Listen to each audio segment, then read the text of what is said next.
Hi everyone, welcome to another Field Trip Friday. My name's Steve. And I'm Tanika. Where are we going today, Tanika? So today we are at Magic Wings Butterfly House on the campus of the Museum of Life and Science. We're right here at home. Yeah, it feels great to be home. Oh, absolutely.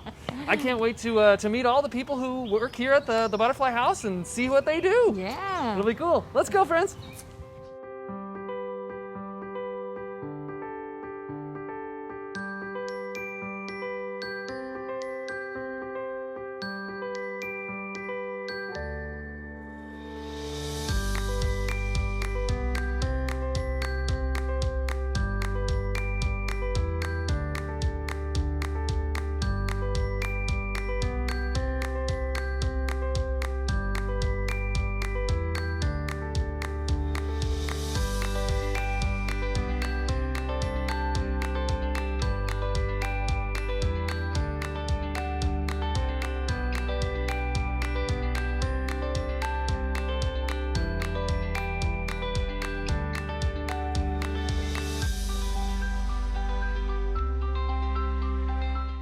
Okay, I'd like to welcome you to the Magic Wings Butterfly House from the Museum of Life and Science here in Durham, North Carolina.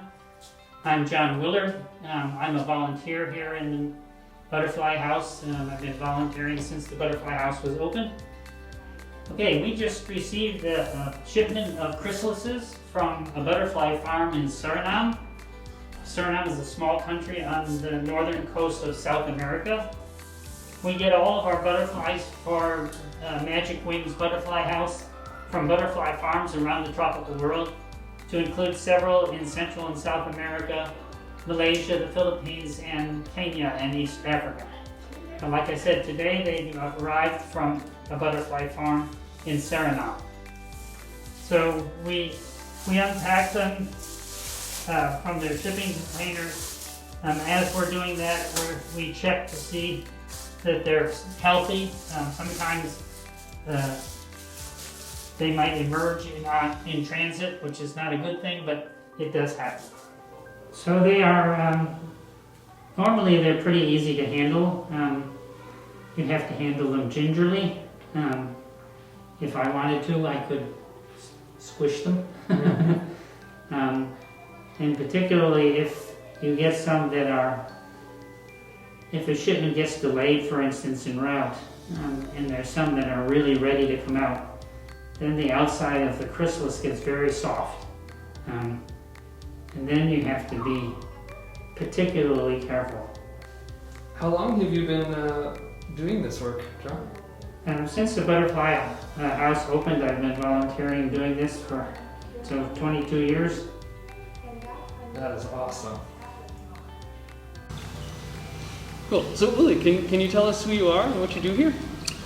Yes, I'm Uli Hartmann and I am the director of the Butterfly House. Means I can take care of, do everything, be in charge of the entire exhibit that you see around us, including that 1 acre of gardens that we have here. Absolutely. Yeah, the gardens are amazing. I love it out there. So what do you find yourself kind of doing on a daily basis? On a daily basis, that really means doing pretty much anything that needs doing. Supporting my staff, my team, talking to our guests when they come in, supporting our other teams in the museum that need to talk to us or need some of our animals, because we also have a bunch of animals in the insectarium that are program animals that go to school programs. So we can check them out and get a teacher to come with an invertebrate to your classroom. I can do that too. I sometimes have to step in for that as well. And of course, there's all the administrative stuff that as a director you have to do. Keep an eye on the budget and the bills and making sure the air conditioning still runs, calling the techs in whenever you need to.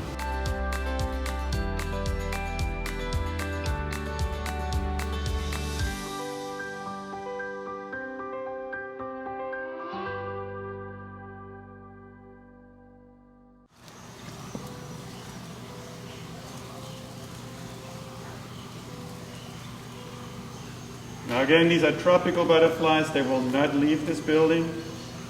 They are considered a plant pest that we imported. So unlike a wedding butterfly release of monarchs that are home to all 50 states plus a few more, these cannot go outside. Hey, Bobby Joe, thanks for having us in here. Can you tell us a little bit about who you are and what you do here? Yeah, my name is Bobby Joe. I'm the manager of horticulture here at Magic Wings Butterfly House. So you're in my work area. In the Butterfly House here, I take care of the tropical plants inside the conservatory, making sure all the butterflies and the birds are happy that we have here, and make sure the visitors have lots to see and feel like they're fully immersed inside a rainforest where a lot of our tropical butterflies are from. So can you tell us a little bit about the plants that we see in here and maybe how they came to be inside the butterfly house? Sure. So all of our butterflies are tropical species, and we mimic the environment that they're native to. So all these are naturally tropical plants. A lot of our sources come from Florida, where it's semi-tropical.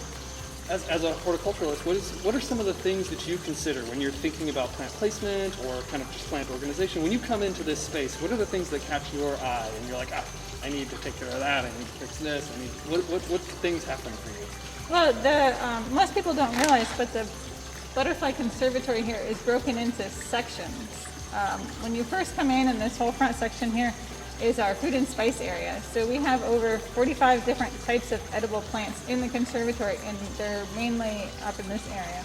As you come around, we have a lot of our ferns and cycads down in this middle section, and the lower end, which is our south side, is where we kind of congregate all of our flowering plants. So all the nectar sources for our butterflies to feed on. Then you come up along this wall here is our rainforest area. So we trying to mimic the different layers of the rainforest where the butterflies are native. That's awesome. I also manage the outside gardens around the butterfly house and up to the cafe area. So lots of plants. Yeah, absolutely. I've gotten to hang out in the teaching garden that you raised a lot of really beautiful plants in there. Oh yes, we try to work with our citizen science projects on that, and if we don't do that, I fill in kind of whatever I want, something of interest all the time. That's cool. Well, thank you. Thank you so much for sharing with us. You're welcome. Thanks for coming in. Yeah. My name is Lou Manano, and I am a horticulturalist at the Museum of Life and Science. So I take care of the plants inside the conservatory and outside the building, around the perimeter of the building. So sometimes we have weddings, so we got to keep a nicer area outside as well. Cool. Yeah. Yeah. Do you have to kind of get to know each of these plants, or can you kind of, I guess what I'm saying is, do you have to treat each one of them kind of differently and know how to cut them, know how to grow them, know how to kind of care for them? Do they need different soil requirements? Yeah, so the plants grow in different ways. Some of them, like this vine behind us, what I was doing earlier today was up on a ladder. I was trimming. The vine was climbing up the tree, so I had to train it down so it's not suffocating the tree so much. Some plants get infestations, like called mealybugs, and we got to make sure we got to cut them out. But not all the plants get them, so you kind of know which ones do, which ones that you have to focus on for cutting things back. Can you tell us who you are and what you do here, man? Okay, yes, my name is Leon Bradford, and I'm the insectarium manager. Although to keep you back here, you're not really out there a lot. Just maybe hour a day, prepping, opening, cleaning, a little bit of house cleaning, making sure that the invertebrates are well.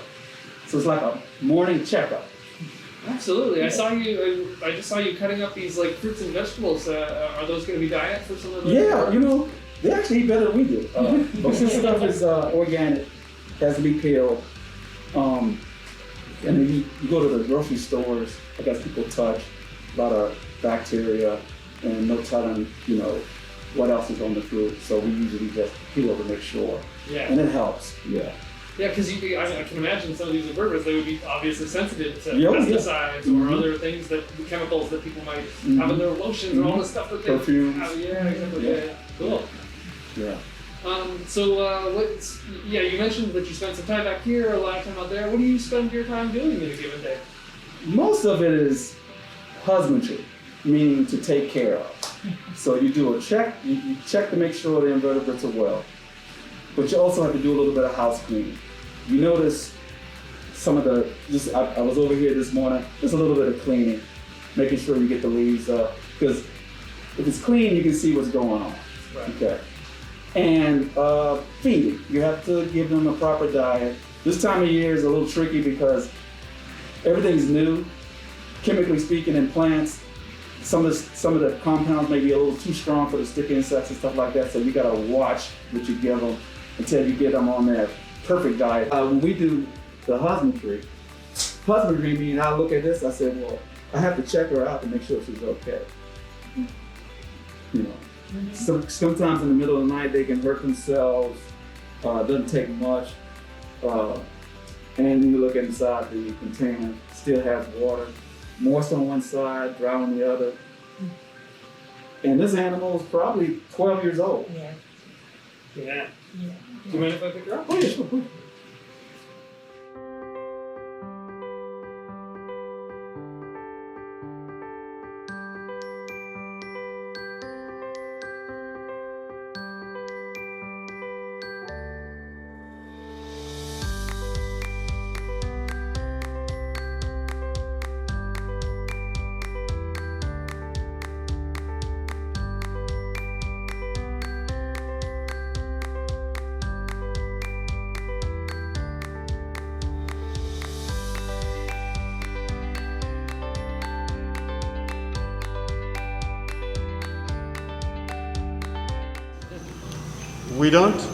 We don't tell this conservation message very strongly.